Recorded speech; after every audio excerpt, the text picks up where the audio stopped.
Good morning. So, continuation na tayo for ating lecture 4, which is the final lecture sa ating midterms. Divide ko lang to into two parts para mas madaling i-bookmark kung anong topic yung kailangan cover. So, for ating lecture 4, which is, ito na yung pangatlong topic for midterms, is the mixing of non-reacting fluids or mga non-reacting surfactants. Ganun. So, for non-reacting fluids, ano yung differential equation na kailangan nating tandaan? Now, tandaan nyo lang dito yung keyword is non-reacting. Dahil pwede mo silang ipaghalo but there will be no reaction. Then separate sila. So we can tell that this is a separable differential equation. So, ano lang, yun lang yung means ko to remember if ano ba yung gagamitin sa kanya. Now, for non-reacting fluids, dahil hindi sila nagmi-mix, meron dong concentration.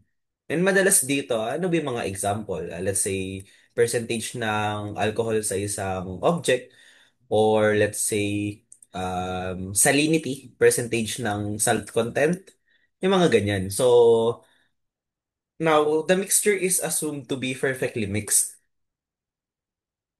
So, para wala nang hirap sa solving. Then, meron tayong ina-add na substance. Substance is added or subtracted. Tapos yung rate at which it happens is specific rate. So, hindi siya graphical na logarithmic or exponential or logarithmic. So, may specified rate tayo. Now, for its derivative term, so given that for the rate equation is yung amount of salt or yung substance at a time, so dx over dt tayo, which is equal to concentration times rate minus concentration to minus, sorry, yung pangalawang rate. So, magkaroon tayo ng konting dimensional analysis for that.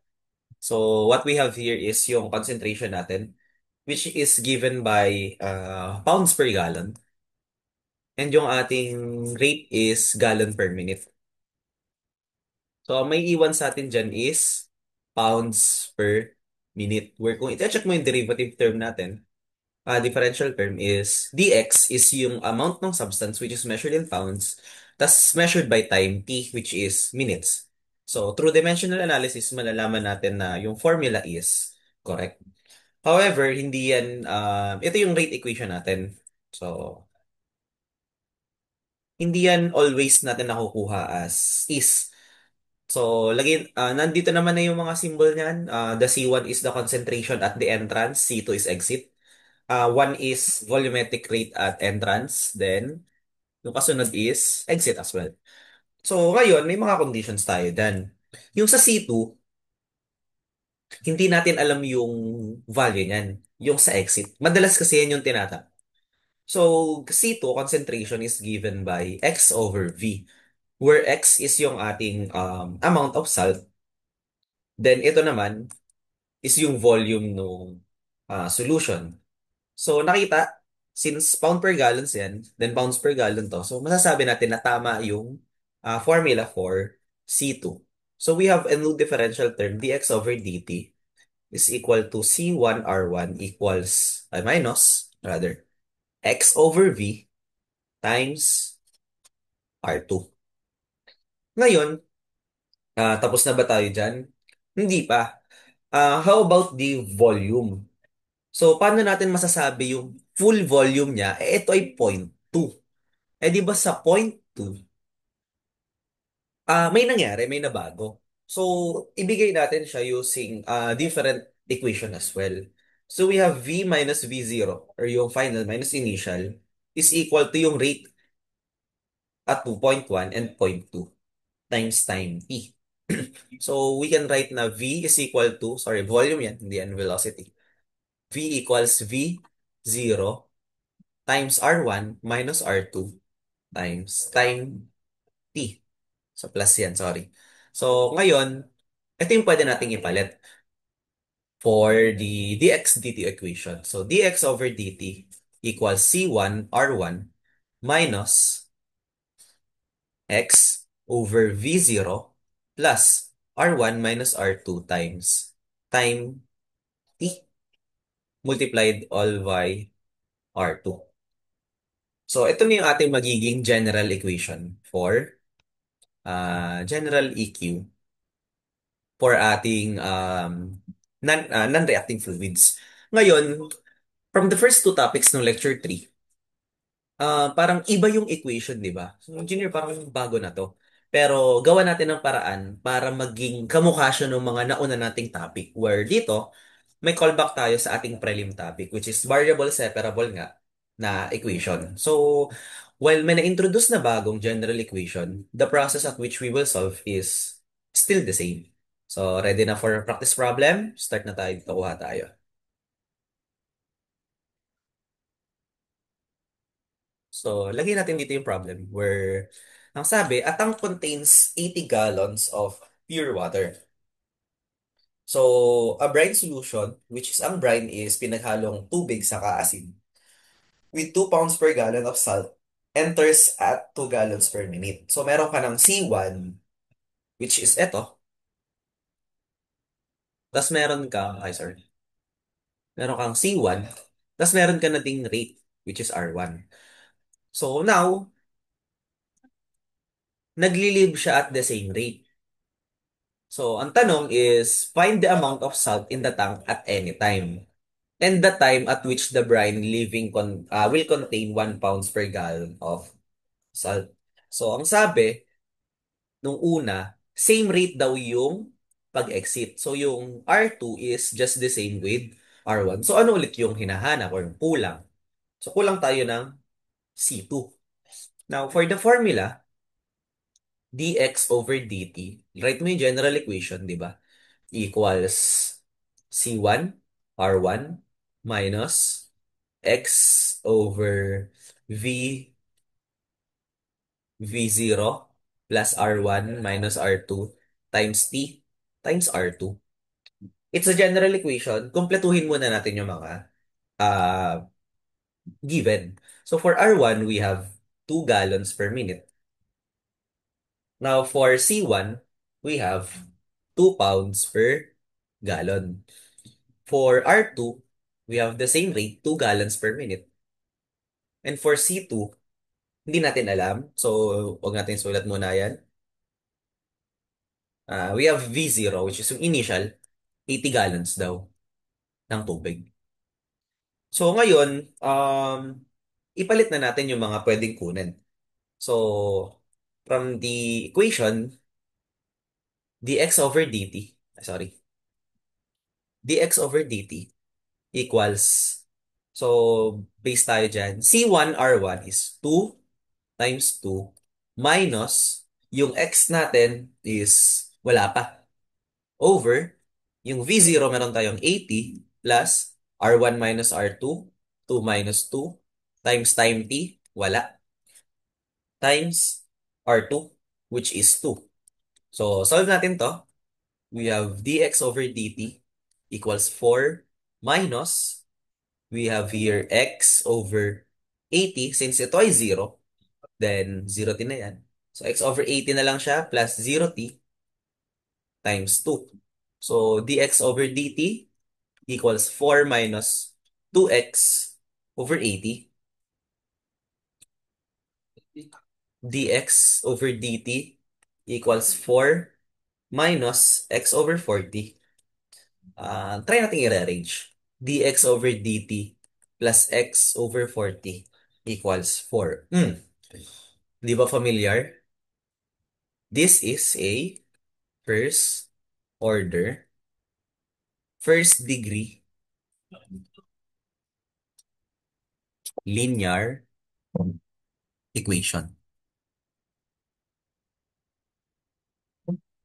So, simply rearranging the formulas, tas i-input mo lang yung slight values from the general equation, makakuha tayo ng familiar na problem solving natin. So, yung solving process ba is bago? May nadagdag lang. Kaya, kailangan pa din alalahanin yung sa prelim. Pero dito, simple substitution lang naman siya, tas identifying the variables. Then you're good as is. So, wala ka na problema. Ang kailangan mo na lang gawin is alalahanin kung paano mag-solve si first order, first degree differential equation. So, nakukuha yun.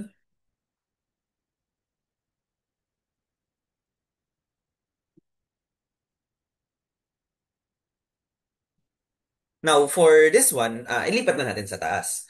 Um, Try to recall kung ano yung gagawin sa first order, first degree linear equation, which is simply solve for the DE. So, isulat natin yung mga formulas. Mu equals e raised to the integral of p dt. Then, ilista natin yung dalawa. So, p equals, sulat natin yung formula dx over dt equals, ay sorry, dx over dt plus x over 40 equals 4. So, alin dyan ang p, alam ang q. So, ang p is ito, pyx. So, we have 1 over 40. And ang ating q is simply 4. So, kunin muna natin yung differentiating factor which is mu equals e raised to the integral of 1 over 40 dt. Then we have mu equals e raised to 1 over 40 times t. Sabi mo na yan, i-multiply na natin siya dito. So, mu times the differential dx over dt plus x over 40 equals 4. Pag minultiply mo lahat, dx over dt, mu plus mu x over 40 equals mu 4. Ngayon, alam natin na itong isang buong term na to is mapapalitan lang siya ng mu y. So, for this instance, since x siya, edi magiging mu x lang. Then ito is equal to, mu x is equal to 4 mu. Or mu 4, kung ano mang gusto mong isulat, go for it. So, this is 4 mu dt. Kasi ilalagay na natin yung integral term. So what we have here is yung mu is raised equal to e raised to 1 over 40t times x equals. So for mu, or e 1 over 40t dt.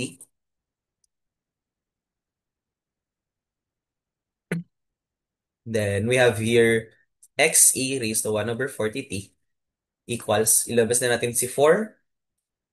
Then meron tayong integral ng e raised to 1 over 40t dt. Now, ito is kayo na bahala kung paano mag-solve. So, share ko na lang din yung sa akin. Alam ko kasi na integral ng e raised to a is equal to 1 over a e raised to a plus c. So, ano yung pwede kong gawin? So, di ba ito ay a? 1 over 40. So, yung 1 over a na function niya is 40 times e raised to 1 over 40 t. Para ang maging sagot ay diretso na. So this is simply identifying the pattern. So paano ko siya isusulat na may 40 pero hindi siya magre-result sa different, ay that pala di ko binuret, sorry. So paano ko siya isusulat sa 40 na hindi siya magbabago yung variable or yung value rather. So xe1 over 40 t equals 4 times, multiply ko siya sa 1. So kailangan ko si 40. Tapos para maging 1 yan, kailangan ko si 1 over 40. So e raised to 1 over 40t dt. So, ito yung 40 e raised to 1 over 40t dt. So, para saan yun? Ilalabas ko na uh, ilalabas ko na si 40. Pwede naman, sorry. Baliktad pala to. It's 1 over a na hindi ko nasulat yan. So, ngayon, pwede ko nang ilabas si xe 1 over 40t equals 4 times 40 times the integral ng 1 over 40e 1 over 40t dt. Kasi itong isang buong to, itong term na to, it's simply xa 1 over 40t equals 160 times e raised to 1 over 40 t plus c. So, kahit diretso na yun dito. Actually, e raised to 1 over 40t plus. C. Since 160 times C is constant lang din naman.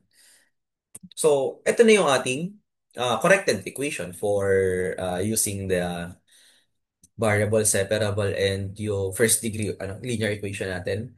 So, after mo makuha to, ano na pwedeng gawin? So, katulad na din siya ng mga lecture 3. Ang gagawin mo, first find mo si C. So, at T, ay sorry, for T equals 0, X equals 0 din. Kasi wala pang salt. No salt is added. So, initial condition pa lang. So, yung X natin is 0. Wala pang asin eh. 0, e raised to 1 over 40 time T, 0 din. Equals 160 e 1 over 40 0 plus C. Ngayon ito ay 0. Dahil dun sa 0, ito ay 1. So we have 0 equals 160 plus C. C equals negative 160. So we obtain C. Now, after nyan, ipasok na natin yung formula.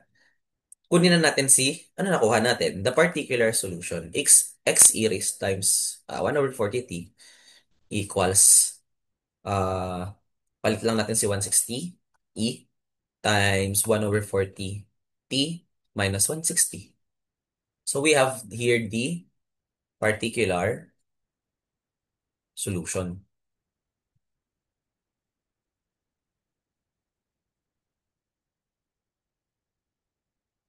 Now, after that, pwede na tayong mag-start mag-solve ng mga given conditions. So, ano yung tanong sa atin kanina? Isa lang naman yung tinatanong. Check natin dito. So, find the amount of N of salt in the tank at any time and the time at which the brine leaving will contain a 1 pound per gallon of salt. So, ano yan? Paano lang yan? So, ang kailangan nating mangyari daw is yung magiging ah yung brine yung and the time at which the brine will live. So, ang hinahanap ay time. Pero ang condition, dapat yung brine mo or yung mixture ng asin at ng tubig ay dapat 1 pounds per gallon na lang. So, ang condition for that is for x is equal to 1, time equals hindi natin alam.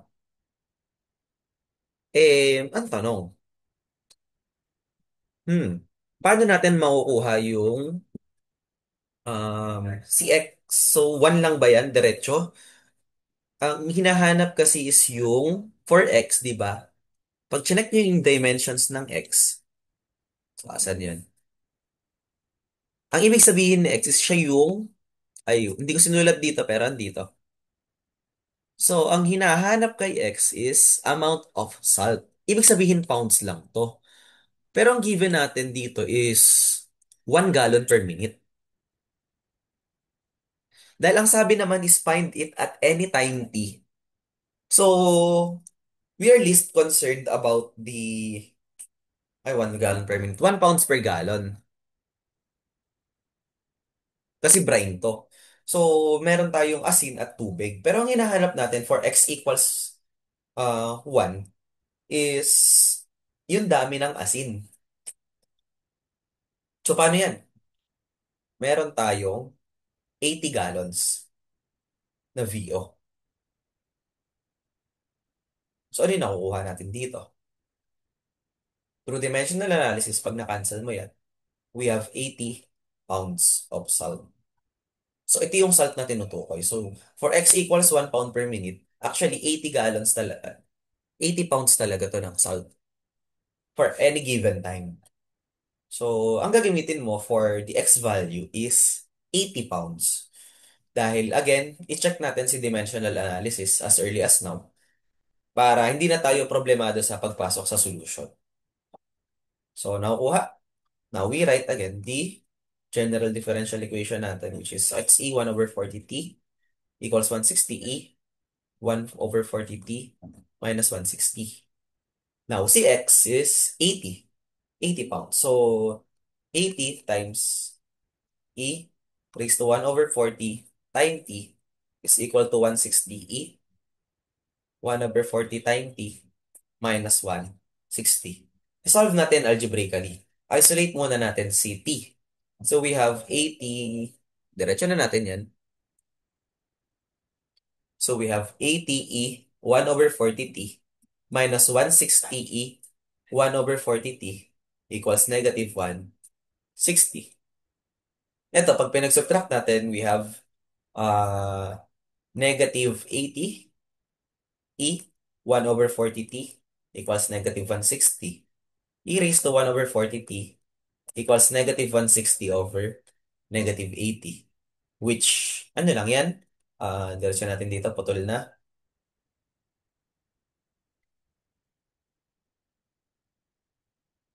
E raised to 1 over 40T equals 2. Simple to lang yun. So, ngayon, mag-ln tayo. ln e raised to 1 over 40T equals ln 2. Ibaba natin, 1 over 40T times ln e, which is 1 lang, equals ln 2. T is equal to, ito, 1 over 40. I-multiply na lang natin. Magiging 40 ln 2. Then what we have here is T is equal to 13.86294361 minutes. That's the time it takes na kapag dinedrain mo siya, ang maiiwan ay volumetric na 1 gallon per minute, which is 80 pounds of salt. So, ganyan lang mag-solve uh, for a non-reacting fluids. So, medyo mahaba, but hindi siya bago. Siya ay, saan lang nanggaling? Sa prelims.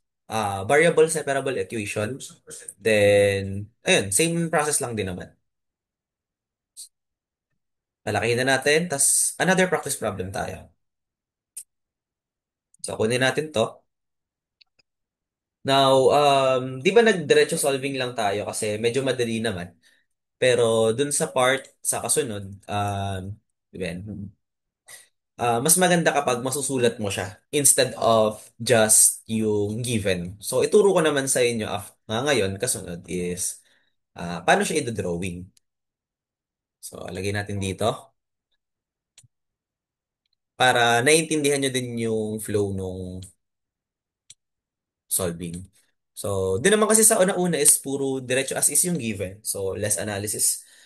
But for this one, ihalo na natin yung drawing part. So, more of recall lang tayo kanina. Paano yung solving process. But for now, magdagdag tayo ng panibagong inputs.